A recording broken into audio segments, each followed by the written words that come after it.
എല്ലാ കൂട്ടുകാർക്കും നല്ലൊരു ദിവസം ആശംസിച്ചുകൊണ്ട് നമുക്ക് നേരെ ഗൗതമിന്റെ അളകനന്ദയുടെയും അടുത്ത ആഴ്ചയിലെ നല്ലൊരു പ്രൊമോ വിശേഷം കേട്ടാലോ. ആദ്യമായി കാണുന്നവരാണെങ്കിൽ ചാനൽ ഇഷ്ടപ്പെട്ട ഒന്ന് സബ്സ്ക്രൈബ് ചെയ്യാൻ മറക്കരുത്. അതോടൊപ്പം തന്നെ വീഡിയോ ഇഷ്ടപ്പെടുവാണെങ്കിൽ ലൈക്ക് ചെയ്യാനും മറക്കരുത് കേട്ടോ. കാരണം നമ്മുടെ മുന്നോട്ടുള്ള യാത്രയിൽ നിങ്ങളുടെ ഓരോ ലൈക്കുമാണ് നമുക്ക് പ്രചോദനമായിട്ട് മാറുന്നത്. അപ്പൊ നമുക്ക് നേരെ വിശേഷത്തിലേക്ക് പോയാലോ.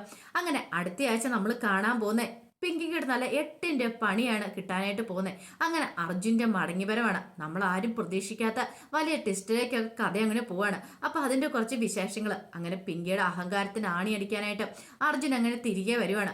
അപ്പൊ അതിന്റെ വിശേഷങ്ങളൊക്കെയാണ് അടുത്ത ആഴ്ച നമ്മൾ കാണാനായിട്ട് പോകുന്നത്. കഴിഞ്ഞ ദിവസം നമ്മൾ കണ്ടു, അങ്ങനെ പവിത്രനെ ബ്ലാക്ക് മെയിൽ ചെയ്യാനായിട്ട് സജയം വിളിച്ചു വരുത്തുവാണ്. സജയം വിളിച്ചു പറഞ്ഞിട്ട് ചില പ്ലാനുകളൊക്കെ പറയുന്നുണ്ട്. എന്തിനേറെ പറയുന്നു, പവിത്രയുടെ അച്ഛൻ രത്നാകരൻ പോലും സജയനോടൊപ്പമായിരുന്നു. കാരണം പവിത്രയുടെ അച്ഛന് പണം മാത്രം മതി, തന്നെ മുതലാളിയാക്കാന്ന് പറഞ്ഞു കഴിഞ്ഞപ്പോഴത്തേനും പവിത്രയുടെ അച്ഛൻ പിന്നെ പവിത്രനെ മറന്ന് സ്വന്തം മോളെ മറന്നിട്ട് സജയനോടൊപ്പം ചേരുവാണ്. അങ്ങനെ ആകെപ്പാടെ തകർന്ന് പവിത്രക്ക് എന്ത് ചെയ്യണമെന്ന് അറിയത്തില്ല. കാരണം ഇന്ത്യവരത്തെ തകർക്കാനുള്ള പുതിയൊരു ബോംബുമായിട്ടായിരുന്നു സജയൻ വന്നേ. പക്ഷെ അതിന് കൂട്ടു നിൽക്കാനായിട്ട് പവിത്രയ്ക്ക് സാധിച്ചില്ല. പവിത്ര പറഞ്ഞു, എന്നെ കൊണ്ട് സാധിക്കില്ല എന്ന് പറഞ്ഞു. ഞാൻ പറഞ്ഞു, അതെ അങ്ങനെയാണെങ്കിൽ നിന്റെ വീട്ടിലേക്ക് ഞങ്ങൾ കയറി വരും. ഞാൻ മാത്രമല്ല സജയനെയും കൂട്ടി വരും. നിന്റെ ആദ്യ ഭർത്താവ് സജയനാന്നുള്ള കാര്യം പറയൂന്ന് പറയാണ്. പവിത്രയ്ക്ക് അറിവില്ലാത്ത പ്രായത്തിൽ സംഭവിച്ചോ തെറ്റാ. പക്ഷെ അതിന്റെ പേരിൽ വീണ്ടും താൻ ക്രൂശിക്കപ്പെടുവാണല്ലോ എന്ന് ഓർത്തു കഴിഞ്ഞപ്പോ പവിത്രയ്ക്ക് എന്ത് ചെയ്യണമെന്ന് അറിയത്തില്ല. പിന്നീട് അച്ഛൻ്റെ അജ്ഞാനം പറഞ്ഞു, അതെ പറയുന്ന പോലെ അനുസരിച്ചാൽ നിനക്ക് കൊള്ളാം, മോളാ ഞാൻ നോക്കത്തില്ല. അറിയാലോ നിന്റെ ജീവിതം താഴ്ന്നാലും എനിക്ക് കുഴപ്പമൊന്നുമില്ലടി. ഞങ്ങളെയൊക്കെ കണ്ണീര് ഉടുപ്പിച്ചിട്ട് ഇറങ്ങിപ്പോയവളാ നീയ. അതുകൊണ്ട് ദേ നിനക്ക് എന്ത് സംഭവിച്ചാലും എനിക്ക് കുഴപ്പമില്ലെന്ന് പറയാം. പവിത്രയ്ക്ക് മനസ്സിലായി താൻ ചെന്ന് പെട്ടിരിക്കുന്ന ആ വലിയ വിപത്തിനെ കുറിച്ച് എന്താ ഏതാന്നൊക്കെ. എന്ത് ചെയ്യണമെന്ന് അറിയത്തില്ലാത്തൊരവസ്ഥയിലേക്ക് പവിത്ര നീങ്ങുവാണ്. ഈ സമയം അരുൺ വീട്ടിലേക്ക് എത്തുവാണ്. അരുൺ വീട്ടിലേക്ക് എത്തിക്കഴിഞ്ഞപ്പോഴത്തേനും അങ്ങോട്ടേക്ക് അരുന്ധതി ഓടി വന്നു. അരുന്ധതി എന്നിട്ട് പറഞ്ഞു, എടാ മോനെ അരുണേ, നീ പവിത്രനെ കണ്ടോന്ന് ചോദിക്കുക. ഇല്ല പവിത്രനെ കണ്ടില്ല. എടാ മോനെ, അവള് സ്വന്തം ഇഷ്ടപ്രകാരം പോയിരിക്കുന്ന പ്രശ്നമാന്ന് പറയണം. ഡേ വല്യമ്മേ, അവൾ ഇങ്ങോട്ട് വന്നോളും. അപ്പത്തേനും മോഹിനി അങ്ങോട്ട് വന്നു. എടാ മോനെ, നമ്മൾ ഉദ്ദേശിക്കുന്നതിലൊന്നുമല്ല കാര്യങ്ങളൊക്കെ. അവള് പുറത്ത് പോയിട്ടുണ്ടെങ്കിൽ ആരെ കാണാനാ, അവളുടെ ബന്ധുവിനെ കാണാനല്ലേ പോയിരിക്കുന്നു പറയണം. അപ്പോഴേക്കും അങ്ങോട്ട് വന്ന് ഗിരിജ പറഞ്ഞു, അതൊക്കെ ആര് കണ്ടു എന്ന് പറയണം. അരുണിന് മനസ്സിലായി ഗിരിജ എഴുതിയിൽ എണ്ണ ഒഴിക്കാനുള്ള സ്വഭാവം കാണിക്കണേന്ന്. പെട്ടെന്ന് അരുൺ പറഞ്ഞു, ഞാൻ അവളെ ഒന്ന് വിളിച്ചു നോക്കട്ടെ എന്ന് പറയണം. അങ്ങനെ അരുൺ എന്ത് ചെയ്യണം, പവിത്രനെ വിളിക്കുക. പവിത്രനെ വിളിച്ച് ഇപ്പൊ സജയനോടും ടെക്നാരോടും വർത്താനം പറഞ്ഞുകൊണ്ടിരിക്കുകയാണ് പവിത്ര. അരുണിന്റെ കോള് കണ്ടു കഴിഞ്ഞപ്പോ പവിത്രയിൽ ഞെട്ടലുണ്ടായി. അയ്യോ അരുണേട്ടൻ വിളിക്കുന്നു, എന്ത് ചെയ്യണമെന്ന് അറിയത്തില്ല. കോള് കട്ട് ചെയ്താലോ. പെട്ടെന്ന് സജയൻ പറഞ്ഞു, രണ്ടാമത്തെ ഭർത്താവാ വിളിക്കണല്ലേ, നിന്റെ കാമുകം ഭർത്താവ്. നീ കോൾ അറ്റൻഡ് ചെയ്യാൻ പറയണം. കോൾ അറ്റൻഡ് ചെയ്യണോ വേണ്ടോ എന്ന് കൺഫ്യൂഷൻ പവിത്രയ്ക്ക്. അവസാനം പവിത്ര കോള് കട്ട് ചെയ്യുവാണ്. എടുത്തില്ല. അതിനോർത്ത് ഇവളെന്താ കോള് കട്ട് ചെയ്യുന്നേ, തന്റെ കോൾ എടുക്കാത്ത എന്താണ്. ഒരു പക്ഷേങ്കിൽ ഇനി ഹോസ്പിറ്റലായിട്ടായിരിക്കോ, അനി ഇവൾക്ക് എന്തെങ്കിലും സംഭവിച്ചോ. വീട്ടുകാരെ കാണാനായിട്ട് കല്യാണത്തിന് ശേഷം ആദ്യമായിട്ട് പോന്ന. അപ്പത്തിന് അരുന്ധതി വന്നിട്ട് ചോദിച്ചു, നീ വിളിച്ചില്ലേ അവളെ, വിളിച്ചിട്ട് കോൾ എടുത്തില്ലേ, അവൾ എവിടെയാ എന്താന്നൊക്കെ ചോദിക്കണം. അത് പിന്നെ വല്യമ്മ അവൾ എടുത്തിട്ടില്ല. ഒരു പക്ഷെ അവൾ ഇങ്ങോട്ട് വന്നോണ്ടിരിക്കുകയായിരിക്കും. ദാരുണെ, ഒരു കാര്യം ഞാൻ പറഞ്ഞേക്കാം, ഇന്നത്തോടുകൂടി അവളുടെ ഇന്ത്യവരത്തിലെ പൊറുതി തീർന്നു. അവളുടെ തോന്നിയാസം നടക്കാനാണെങ്കിൽ അവൾ ഇനി ഇവിടെ നിൽക്കില്ല എന്ന് പറയണം. ഇത് കേട്ടതും അരുൺ പറഞ്ഞു, എന്തൊക്കെയാ വല്യമ്മ ഈ പറയണെന്ന് ചോദിക്കുക. അതെ ഞാൻ പറഞ്ഞ കാര്യം സത്യമാ, ഇനി അതിനൊരു മാറ്റം ഉണ്ടാകത്തില്ല. അതെ നിന്നെ അന്ന് വീട്ടിലേക്ക് വിളിച്ചു കയറ്റിയതാ ഏറ്റവും വലിയ തെറ്റ്. കാരണം ഒരിക്കലും ചെയ്യാൻ പാടില്ലായിരുന്നു. അന്ന് നീയും അവളും കൂടെ എതിരോടെയും ഇറങ്ങിപ്പോയാൽ മതിയായിരുന്നു. കുടുംബത്തിന് നാണക്കേട് ഉണ്ടാകത്തില്ലായിരുന്നു. പവിത്രയുടെ കുടുംബത്തെക്കുറിച്ച് ഞാൻ പിന്നെ കൂടുതൽ നിന്നോടൊന്നും പറയണ്ടല്ലോ. അതുകൊണ്ട് എനിക്ക് ഇതിനോടൊന്നും ഒരു താല്പര്യമില്ല. കണ്ട അലവലാദികളൊക്കെ ഈ കുടുംബത്തിൽ കയറി നിറങ്ങാനൊന്നും ഞാൻ സമ്മതിക്കില്ല എന്ന് പറയണം. ഇത് കേട്ടുകഴിഞ്ഞപ്പോൾ ലക്ഷ്മിയമ്മ പറഞ്ഞു, അതിൻ്റെ അടുത്ത് ഇങ്ങനെയൊന്നും പറയില്ല. പിന്നെ എങ്ങനെ പറയണം, നീയും കൂടെ ചേർന്നാ കൂട്ടു നിന്നിരിക്കുന്നത്, മിണ്ടരുത് അക്ഷരം പോലും. ദേ പവിത്രം കൂടെ വന്നോട്ടെ, എല്ലാത്തിനും ഞാൻ വെച്ചിട്ടുണ്ടെന്ന് പറയണം. ആ സമയം പിങ്കിയുടെ അടുത്തേക്ക് ഗിരിജ ചെല്ലുവാണ്. ഗിരിജ എന്നിട്ടുണ്ട്, പിങ്കിവളെ അതെ നമ്മുടെ കോർട്ടിലേക്ക് പന്ത് കിട്ടിയിരിക്കുമെന്ന് പറയണം. അല്ല എന്താ എന്താ ചിറ്റ കാര്യം എന്താ. ആ പവിത്ര എങ്ങോട്ടോ പോയിരിക്കുന്നു. പവിത്ര പുറത്തു പോയേക്കുക. അതിനിപ്പോ എന്താ, അവള് പുറത്തു പോയത് എന്തെങ്കിലും ആവശ്യത്തിനായിരിക്കും. പിന്നെ ആവശ്യത്തിന് കള്ളം പറഞ്ഞിരിക്കുന്നത് എന്തിനാണെന്നറിയോ. അതെ ലക്ഷ്മി അടുത്തിട്ട് ബ്ലൗസ് തുന്നാം എന്നും പറഞ്ഞിട്ടാ പോയിരിക്കുന്നത്. അത് ലക്ഷ്മി അടുത്തും കൂടെ വന്നു. പക്ഷേങ്കില് അതിനേക്കാളും വലിയ കള്ളത്തരം പറഞ്ഞിട്ടുണ്ട്. അവളുടെ ചിറ്റയുടെ എങ്ങാണ്ട് കയ്യോ കാലോ ഉണ്ടോ ഇടിഞ്ഞു ഹോസ്പിറ്റലാന്ന്. അല്ല ഒരു കള്ളം പറഞ്ഞിട്ടുണ്ടെങ്കിൽ 9 കള്ളം പറയാൻ മടിയൊന്നുമില്ല. ഇതൊന്നും അല്ലെന്നേ, വേറെ ആരോ കാണാൻ പോയതാ. ഞാൻ കഴിഞ്ഞ ദിവസം പറഞ്ഞില്ലേ അവളെ ആരോ വിളിച്ചിട്ടുണ്ടെന്ന്. പക്ഷേങ്കില് ഇപ്പം കണ്ടില്ലേ അവൾ പുറത്തു പോയിക്കുന്ന അയാളെ കാണാൻ തന്നെയാന്ന് പറയണം. ഇതെങ്ങനെ ചിറ്റയ്ക്ക് മനസ്സിലാവും. നമ്മൾ കുറെ ഇങ്ങനെ ഇതൊക്കെ സൈക്കോളജി ഒക്കെ പഠിച്ചിട്ടുണ്ട് മോളെ, മനഃശാസ്ത്രമൊക്കെ നമുക്കും അറിയാം. പവിത്രയുടെ അന്നത്തെ നിപ്പും മട്ടും ഭാവമൊക്കെ എൻ്റെ മനസ്സിൽ ഇപ്പോഴും ഉണ്ട്. അവള് പേടിച്ചരണ്ട പോലെ ആയിരുന്നു. അങ്ങനെയാണെങ്കിൽ ഇതേ അവള് പോയിരിക്കുന്ന വേറെ ഒരിടത്തേക്കും ആയിരിക്കില്ല, അവനെ കാണാൻ തന്നെയായിരിക്കും. ഈ രംഗം നമുക്കൊന്ന് കൊഴിപ്പിക്കണം എന്ന് പറയാം. ഇത് ചിറ്റ വേണ്ട, പവിത്ര എന്തായാലും നമ്മളെ കൂടെ നിൽക്കുന്ന എന്ന് പറയാൻ പറ്റില്ല. പൂർണ്ണമായിട്ട് അവള് നിന്റെ കൂടെ ഒന്നും അല്ല നിൽക്കുന്നത്. അതുകൊണ്ട് ആ കാര്യത്തിൽ നിനക്കൊരു പേടിയും വേണ്ടെന്ന് പറയാണ്. ഈ സമയത്ത് പവിത്ര എന്ത് ചെയ്യാണ്, അങ്ങനെ പേടിച്ച് വരച്ച് ഇന്ത്യവരത്തിലേക്ക് വരിക. പക്ഷെങ്കിൽ പവിത്രയ്ക്ക് വല്ലാത്തൊരു പേടിയുണ്ട്. ഇനിയിപ്പോൾ ഇന്ത്യവരത്തിൽ വന്നിപ്പോൾ എന്താ സംഭവിക്കാൻ പോകുന്നത്. സജയേട്ടനും അച്ഛനൊക്കെ പറഞ്ഞ കാര്യങ്ങൾ മനസ്സിലുണ്ട്. ഇനിയിപ്പോൾ താൻ ഇന്ത്യവരത്ത് ചെല്ലുമ്പോൾ ഉറപ്പായിട്ടും മിക്കവാറും പ്രശ്നമാകും. അങ്ങനെ പ്രശ്നമായിട്ടുണ്ടെങ്കിൽ എന്ത് ചെയ്യണമെന്ന് ചില തീരുമാനങ്ങളൊക്കെ എടുത്തിട്ടാണ് അങ്ങോട്ടേക്ക് പവിത്ര വരുന്നത്. അങ്ങനെ പവിത്ര അങ്ങോട്ട് കയറി വരുമ്പോഴത്തേനും സംഹാര താണ്ഡവമാടാൻ തയ്യാറായിട്ട് അരുന്ധതി നിൽക്കുന്നുണ്ടായിരുന്നു. പവിത്ര അകത്തേക്ക് ഇറങ്ങുന്ന പറയുമ്പോഴത്തേനും അരുന്ധതി ചെന്നിട്ട് നിക്കടി എവിടെയെന്ന് പറയണം. പവിത്ര വെച്ച് എന്താ നീ ചോദിക്കണം. നീ എങ്ങോട്ടാ പോയത്? അല്ല പിന്നെ ഞാൻ പറഞ്ഞിട്ടാണല്ലോ പോയത്. നീ ആരോട് പറഞ്ഞിട്ട്? നീ പുറത്ത് പോയപ്പോൾ എന്നോട് പറഞ്ഞോന്ന് ചോദിക്കാം. അത് പിന്നെ ഞാൻ ലക്ഷ്മിയമ്മയോടൊക്കെ പറഞ്ഞു. ലക്ഷ്മിയമ്മയോട് പറഞ്ഞു. അതെ, നീ എങ്ങോട്ടാ പോയെന്ന് വ്യക്തമായിട്ട് ഉത്തരം നന്നിട്ട് ഇങ്ങനെ കയറിയാൽ മതി. അത് മാത്രമല്ല നിന്റെ തോന്നിയാസം നടക്കാനാണ് ഇങ്ങോട്ട് കയറാൻ പറ്റില്ലെന്ന് പറയണം.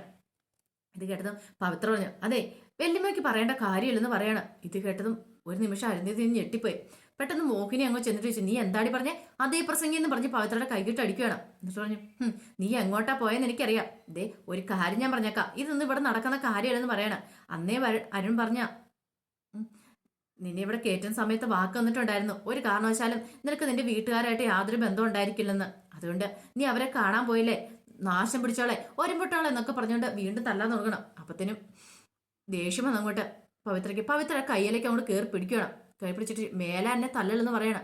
അരുണും അരുന്ധതിക്ക് ഒരു നിമിഷം ഒന്ന് ഞെട്ടിത്തിരിച്ചു. ഞാൻ നിങ്ങളുടെ അടിമയൊന്നുമല്ല, നിങ്ങളുടെ മകന്റെ ഭാര്യയാണ്. എനിക്കറിയാം എന്ത് ചെയ്യണമെന്ന്. പറഞ്ഞു കേട്ടല്ലോ. പിന്നെ ഞാൻ എവിടെ പോകണം വേണം എന്നൊക്കെ ഞാൻ തീരുമാനിക്കും, അത് നിങ്ങളല്ല തീരുമാനിക്കണമെന്ന് പറയാം. എന്തിനാ അരുന്ധതിയൊക്കെ ഞെട്ടിപ്പോ. പവിത്ര നീ ആരോടെ എന്താ പറയണമെന്ന് അറിയാവോ? എനിക്ക് നല്ല ബോധ്യമുണ്ട്. ഞാൻ അരുണേട്ടന്റെ ഭാര്യയാണെങ്കിൽ ഞാൻ ഇവിടെ തന്നെ ജീവിക്കും. എന്നെ ആർക്കും ഇവിടുന്ന് ഇറക്കി വിടാനൊന്നും പറ്റില്ല. പെട്ടെന്ന് മോഹിനി അടുത്ത ചെന്നിട്ട് പറഞ്ഞു, ദേ ഇവള് പറഞ്ഞു കേട്ടില്ലേ, ഇവളിനി ഒരു നിമിഷം പോലെ വീട്ടിൽ നിർത്തിക്കൂടാ, ഇറക്കി വിട്.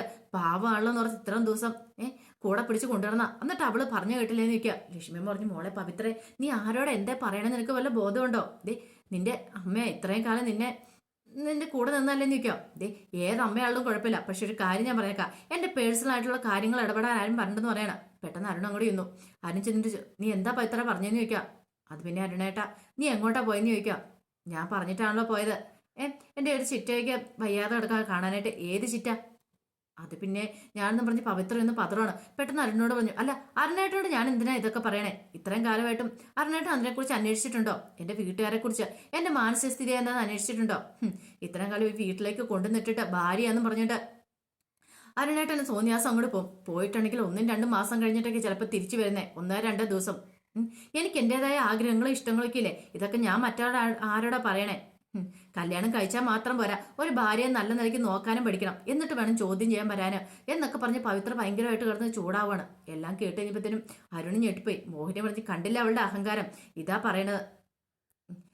ഇത് കേട്ടപ്പോൾ അരുന്ധതി പറഞ്ഞു, എന്ത് ചെയ്യാനെന്ന് പറ, അതുപോലെയുള്ള കുടുംബത്തിൽ നിന്നല്ല കെട്ടി എഴുന്നള്ളിച്ച് ഇങ്ങോട്ട് കൊണ്ടുവന്നിരിക്കുന്നത്. ഇതാ പറഞ്ഞ ഇവിറ്റകളെ ഇതുപോലെയുള്ള ഒറ്റണത്തിനും വീട്ടിൽ കയറ്റുന്നത്. ഇപ്പം എല്ലാവർക്കും സമാധാനമായല്ലോ. ഞാൻ പറഞ്ഞു കഴിയുമ്പോഴത്തേനും എല്ലാവർക്കും പുച്ഛമായിരുന്നു. ഇപ്പം മനസ്സിലായല്ലോ അരുണേ, നിനക്ക് കിട്ടാനുള്ളത് കിട്ടിയില്ലെന്ന് ചോദിക്കണം. ഇത് കേട്ടും മോഹിനി പറഞ്ഞു, ഇപ്പം എല്ലാം മനസ്സിലായെന്ന് പറയാണ്. പെട്ടെന്ന് പവിത്ര ഒന്നും ഇടാ അകത്തേക്ക് കൊണ്ട് കയറി പോവാ. അരുണിൻ്റെ അടുത്ത് നിന്ന് മോഹിനി പറഞ്ഞു, ഒരു കാര്യം ഞാൻ പറഞ്ഞേക്കാം, മേലാല് ദേ ഇവളിനി ഇവിടെ കാണില്ല, അറിയാലോ. ഇന്നത്തോടു കൂടി ഇവളുടെ പൊറുതി ഇവിടെ അവസാനിച്ചോളാം, അല്ലെങ്കിൽ നീയും കൂടെ അവളുടെ കൂടെ ഇറങ്ങിക്കോളാം എന്ന് പറയണം. അരുൺ വല്ലാത്ത പെട്ടൊരു അവസ്ഥയായിപ്പോയി. ഇതെല്ലാം കേട്ടോണ്ട് പിങ്കിയും ഗിരിജ അവിടെ നിൽപ്പുണ്ടായിരുന്നു. അവർക്ക് സന്തോഷമായി. അങ്ങനെ മുറിക്കകത്തേക്ക് എന്നിട്ട് പിങ്കി പറഞ്ഞു, അതെ എങ്ങനെയുണ്ട്, കൊള്ളാം അല്ലേന്ന് ചോദിക്കണം. കൊള്ളാം, നമുക്ക് ഈ രംഗം ഒന്ന് കൊഴിപ്പിക്കണ്ടേന്ന് ചോദിക്കാം. അതെ നന്നായിട്ട് കൊഴിപ്പിക്കണം. അതുകൊണ്ട് ഒരു കാര്യം ചെയ്യണമെന്ന് പറയാം. എന്താ? മോളൊരു കാര്യം ചെയ്യണം. മോള് ഇനിയിപ്പം ഞാൻ പറയുന്നതൊക്കെ അനുസരിക്കണം എന്ന് പറയാം. മോള് പറയുന്നല്ലേ ഇനിയിപ്പം ഗൗതം കേട്ടോളും. മോൾ എന്താ ആഗ്രഹം പറഞ്ഞാലും സാധിച്ചു തന്നോളും. അതുകൊണ്ട് ഗൗതത്തിനെ കീഴടക്കണം, മോളുടെ ആഗ്രഹങ്ങളൊക്കെ സാധിപ്പിക്കണം എന്ന് പറയാം. അല്ല അതിനിപ്പോൾ എന്ത് ചെയ്യാൻ പറ്റും ചിറ്റേ? അതൊക്കെ ഞാൻ ചില ഐഡിയകളൊക്കെ പറഞ്ഞു തരാമെന്ന് പറയണം. അങ്ങനെ ചില ഐഡിയകളൊക്കെ പറഞ്ഞു കൊടുക്കുന്നുണ്ട്. പിന്നീട് എന്ത് ചെയ്യണം? ഗിരിജ പിങ്കിയും കൂടെ പുറത്തു പോകുന്നുണ്ട്. അങ്ങനെ പുറത്തു പോണ സമയത്ത് അങ്ങോട്ടേക്ക് പോണ സമയത്താണ് പിങ്കിനെ പോലീസ് പിടിക്കുന്നുണ്ട്. അത് എന്തിനാന്ന് അറിയത്തില്ല. പോലീസ് പിടിച്ച് പോലീസ് സ്റ്റേഷനിലേക്കൊക്കെ കൊണ്ടുപോകുന്നുണ്ട്. ഒരു പക്ഷേങ്കിൽ അതൊക്കെ ഗിരിജയുടെ ഒരു തന്ത്രം മാത്രമായിരുന്നു. ഗിരിജ ഒരു തന്ത്രം പ്രയോഗിച്ച കാരണം ഗൗതത്തിന്റെ മനസ്സിൽ ഗൗതത്തിനെ സ്വന്തമാക്കണമെങ്കിൽ ചില നാടകങ്ങളൊക്കെ കളിച്ചാൽ മതിയാവുള്ളൂ. ഗൗതത്തിനെ സ്വന്തമാക്കി കിട്ടാൻ വേണ്ടിയിട്ട്. അപ്പൊ അതിനു വേണ്ടിയിട്ടുള്ള പുതിയൊരു നാടകം വരുന്നത്. അങ്ങനെ ആ നാടകത്തില് ഗൗതം വീടുവാണ്. അങ്ങനെ അവസാനം പോലീസ് കൊണ്ടുവന്ന് അങ്ങോട്ട് കൊണ്ടുവന്ന് കഴിഞ്ഞപ്പോഴത്തേന് ഇറക്കാനായിട്ട് നന്ദയാണ് ചെല്ലുന്നത്. അപ്പോൾ പിങ്കി പുതിയൊരു എഗ്രിമെന്റും കാര്യങ്ങളൊക്കെ ഉണ്ടാക്കുന്നുണ്ട്. അങ്ങനെ പോലീസുകാരുടെ മുന്നിൽ വെച്ച് അത് എഴുതി തയ്യാറാക്കുന്നൊക്കെ ഉണ്ട്. അത് ഗിരിജയുടെ പ്ലാൻ ആയിരുന്നു. അതെന്താണെന്നെ കുറിച്ച് അറിയത്തില്ല. നമുക്ക് ഫുൾ വിശേഷം വന്നു കഴിയുമ്പോൾ അതിനെക്കുറിച്ച് അറിയാൻ പറ്റും. പക്ഷെ പിങ്കിയുടെ നാടകം അതിനേക്കാളും വലുതായിരുന്നു. പോലീസ് സ്റ്റേഷനിൽ നിന്ന് നന്ദ പിങ്കിനെ ഇറക്കിക്കൊണ്ട് വരുന്നുണ്ട്. അങ്ങനെ ഇറക്കിക്കൊണ്ട് വന്നാലും പിങ്കി ഒരു കാര്യം തീരുമാനിച്ചു. ഗൗതത്തിനും കൂടെ തനിക്ക് രാമേശ്വരത്ത് പോകണം. പഴയ ആ ഓർമ്മകളൊക്കെ പിങ്കിയുടെ മനസ്സിൽ ഇപ്പോഴും രാമേശ്വരത്ത് വെച്ച് താനും ഗൗതം ഇഷ്ടം തുറന്നു പറഞ്ഞൊക്കെ ആ കാര്യങ്ങളൊക്കെ മനസ്സിൽ കിടക്കുവാണ്. അപ്പൊ രാമേശ്വരത്ത് പോകണം. പോരാത്തിന് ഗിരിജ അത് എരിപുരി കയറ്റി കൊടുക്കുകയും ചെയ്തു. അങ്ങനെ ഡ്യൂട്ടി കഴിഞ്ഞ് വന്ന ഗൗതത്തിനോട് പിങ്കി ആ കാര്യങ്ങളൊക്കെ പറയണം. അതെ, എനിക്ക് രാമേശ്വരത്ത് പോകണമെന്ന് പറയണം. ഇത് കേട്ടതും ഗൗതം രാമേശ്വരത്ത് പോകണം. എന്തിനാ ഇപ്പൊ രാമേശ്വരത്തോ? അത് ഈ അവസ്ഥയിലൊന്ന് ചോദിക്കണം.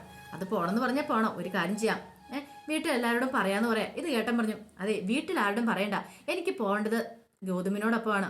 ഗൗതം തനിച്ച്, നമ്മൾ രണ്ടും തനിച്ചായിരിക്കും പോകേണ്ടത്, അല്ലാതെ വേറെ ആരും പാടില്ല. നന്ദ പോലും പാടില്ല എന്ന് പറയണം. ഗൗതം ആകെപ്പാടെ പെട്ട അവസ്ഥയായിപ്പോയി. എന്ത് ചെയ്യണമെന്ന് അറിയത്തില്ല. സമ്മതമാണോ അല്ലയോ എനിക്ക് അറിയണമെന്ന് പറയാം. ഗൗതം പറഞ്ഞു, പിങ്കി നീ എന്തൊക്കെയാ പറയണേ? നമുക്ക് രണ്ടൊക്കെ തനിച്ചു പോകാൻ പറ്റുന്ന കാര്യമാണെന്ന് ചോദിക്കുക. അതൊന്നും എനിക്കറിയണ്ട, പോയാൽ മതിയാവുള്ളൂ. ഗൗതത്തിന്റെ കുഞ്ഞ് എന്റെ വയറ്റിൽ കിടക്കുന്നത് ആ ഒരു ഓർമ്മ വേണമെന്ന് പറയണം. ഇനി എന്തേലും ഇതിന് തടസ്സം പറഞ്ഞാൽ അറിയാലോ. ഞാൻ പിന്നെ ഒന്നും നോക്കത്തില്ല എന്ന് പറയണം. ഗൗതത്തിനെ ബ്ലാക്ക് മെയിൽ ചെയ്യണം. ഗൗതം വല്ലാത്തൊരു അവസ്ഥയെ പെട്ടുപോയി. പക്ഷെ ഇത് നന്ദ അറിഞ്ഞു. നന്ദയ്ക്ക് സഹിക്കാൻ പറ്റുമോ? കാരണം തന്റെ ഭർത്താവിനെ കൊണ്ടിട്ട് അവള് ചുറ്റിയടിക്കാൻ പോകുന്ന പറഞ്ഞാൽ നന്ദ എന്നല്ല ഒരു ഭാര്യയെ സഹിക്കുന്ന കാര്യമല്ല. അപ്പൊ പിങ്കി മനഃപൂർവ്വം കൊടുക്കാൻ തീരുമാനിച്ചാന്ന് മനസ്സിലായി. ഇതിന്റെ ബ്രെയിൻ എന്ന് പറഞ്ഞിട്ടുണ്ടെങ്കിൽ ഗിരിജ അത് മനസ്സിലാകുകയും ചെയ്തു. ഇതങ്ങനെ വെറുതെ വിട്ടിട്ട് കാര്യമില്ല. എന്ത് ചെയ്യണം തല പോകഞ്ഞ് നന്ദ ആലോചിക്കുകയാണ്. പക്ഷെ പിങ്കിയുടെ കണക്കുകൂട്ടലുകളൊക്കെ തെറ്റിപ്പോവാണ്. അവസാനം അങ്ങോട്ടേക്ക് വരുന്നൊരു കാഴ്ച അർജുൻ ഇന്ത്യവരത്തിലേക്ക് വരുവാണ്. അതിപ്പോ ഏത് അർജുന, മരിച്ചുപോയത് ഏത് അർജുന, അല്ലെങ്കിൽ തിരിച്ചു വരുന്ന ഏത് അർജുനാന്നും അറിയത്തില്ല. അർജുൻ മടങ്ങി വരുന്നുണ്ട്. അർജുനെ കണ്ടിട്ട് നന്ദയ്ക്ക് ഭയങ്കര സന്തോഷമായി. പക്ഷെ പിങ്കി ഇടിവെട്ടാറ്റ പോലെ നിൽക്കുകയാണ്. പിങ്കിയുടെ മനസ്സിലേക്ക് പല ഓർമ്മകളും കടന്നു വരുന്നുണ്ട്. അർജുന ആരാ എന്താണെന്നും അറിയത്തില്ല. ഈ വരുന്ന അർജുന എന്താണെന്നും അറിയത്തില്ല. അപ്പൊ എന്റെ ഫുൾ വിശേഷം വന്നു കഴിഞ്ഞാൽ മാത്രമേ അറിയത്തുള്ളൂ. ഇനിയിപ്പം അർജുൻ മരിച്ചു, അർജുനെ അടക്കം ചെയ്താണ്. അപ്പൊ എങ്ങനെ അർജുൻ തിരിച്ചു വരും എന്നൊക്കെ എല്ലാവർക്കും ഒരു ചോദ്യം ഉണ്ടാവും. കഥയിൽ ചോദ്യം ഇല്ല എന്ന് പറഞ്ഞ പോലെ ഇനിയിപ്പം അർജുൻ ആദ്യം മരിച്ചു പോയത് ഇനിയിപ്പം വേറെ അർജുനാണോ എന്നും അറിയത്തില്ല. ഇനിയിപ്പം മടങ്ങി വരുന്നോ? എന്നാലും ഒരേപോലുള്ള രണ്ടുപേര്, അതെങ്ങനെ ഒന്നും അറിയത്തില്ല. ഇനിയിപ്പോൾ ഒരു ടിൻസ് ആയിരുന്നോന്നും അറിയത്തില്ല. ഇതിൻ്റെ ഇടയ്ക്ക് എന്തൊക്കെ ടിസ്റ്റുകളുണ്ടെന്നും അറിയത്തില്ല. അപ്പോൾ അതിന്റെ വിശേഷങ്ങളൊക്കെ നമുക്ക് ഒരാഴ്ച കാത്തിരിക്കാം. എന്താണ് ഇനി വരാൻ പോകുന്നൊരു കാര്യം ഉറപ്പാ. പിങ്കിക്ക് 8ന്റെ പണിയാ, അർജുന്റെ മടങ്ങി വരവ്. അത് നന്ദിയൊക്കെ നന്നായിട്ട് ആഘോഷിക്കുന്നുണ്ട്. പിങ്കിക്കിട്ടുള്ള ആ പണി കിട്ടാൻ വേണ്ടി പോവാണ്. പിങ്കി വലിയ ആളും കളിച്ച് സരോഗസിയൊക്കെ ചെയ്തിങ്ങനെ ഇരിക്കുവാണ്. പക്ഷെ പിങ്കി അറിയാൻ പോകുന്നില്ല തനിക്ക് വന്നു ചേരാൻ പോകുന്ന വലിയ വിപത്തിനെ കുറിച്ച്. അപ്പൊ നമുക്കെല്ലാം നല്ല സന്തോഷകരമായ ദിനങ്ങളാണ് ഇനി വരാൻ പോകുന്നത്. എല്ലാവർക്കും ഭയങ്കര സങ്കടമായിരുന്നു. അർജുൻ മരിച്ചതോട് കൂടിയിട്ട് ഇനിയിപ്പോ എന്താ ചെയ്യുന്നത്, ഞങ്ങൾ ആരും കാണുന്നില്ല, ഞങ്ങൾക്ക് എല്ലാവർക്കും ഭയങ്കര വിഷമമൊക്കെയാണ്. അപ്പൊ എല്ലാവരുടെയും വിഷമങ്ങളൊക്കെ ഇനി മാറാനായിട്ട് പോവാണ്. അപ്പൊ അതിന്റെ കാത്തിരിപ്പാ ഇനി നമുക്ക് എല്ലാവർക്കും. അപ്പൊ എല്ലാവർക്കും ഒരിക്കൽ കൂടി നല്ലൊരു ദിവസം ആശംസിച്ചുകൊണ്ട് നിർത്തുന്നു.